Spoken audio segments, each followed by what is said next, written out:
Hello, it's Greg Harrelson here with Century 21, the Harrelson Group in Myrtle Beach, South Carolina. Wanted to just share a mid-year report on what's going on in the Grand Dunes real estate market right now. So, each quarter, and actually each month, I look at the numbers for the Grand Dunes to find out what's selling, what's not selling, and see if I can notice any trends, any things that might be shifting in the real estate market. So I wanted to go ahead and give you your mid-year report right now in hopes that, the information I provide would be beneficial to you.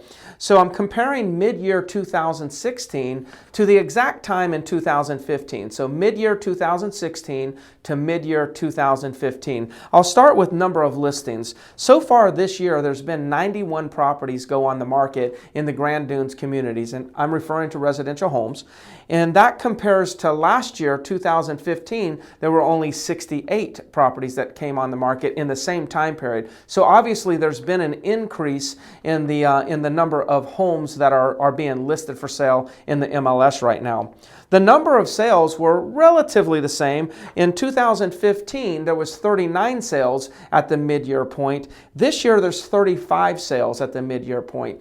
So as you can see, we've had an increase in inventory and just a slight little slowing of sales. I don't think that that's enough, that the decrease in number of sales is enough to panic, but what I would really be keeping my eyes on is how does the impact of the additional listings that are coming on the market that are not selling, how does that impact the market over the next year or so? I'm not one that can predict the market, but we know supply and demand. If there's too much supply and not enough demand, then the tendency is that the market could shift, but we have to just keep our eyes on that in the future.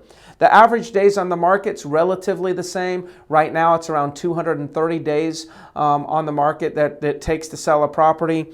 In 2015 it was 222 days. So there's only a difference in 8 days, very little. I can measure it, but it's very little. The average sales price so far in 2016 was $697,000.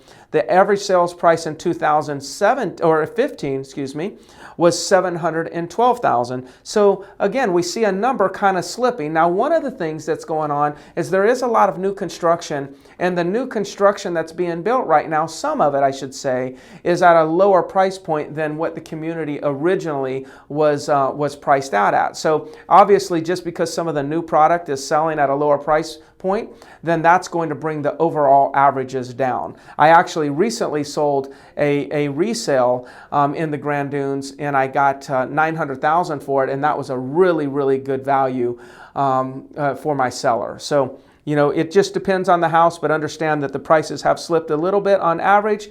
A lot of that has to do with the lower priced new construction that's been sold recently. When it comes to the list price to sales price to sales price ratio is this. When a property goes on the market and it's listed at a price and then eventually sells, if they negotiated it, then that's the closed price. So there's a list to closing price ratio that we also look at. In 2015, the list price to closing price ratio was 96.5, and in 2016 it's 97. So that went up 0.5%. That's going in the right direction. So people who are putting their properties on the market are able to hold a little bit more firm to their asking price, through the process. So I like to see that. The only thing that I'm really keeping my eyes on right now is really the volume of inventory that's coming on the market.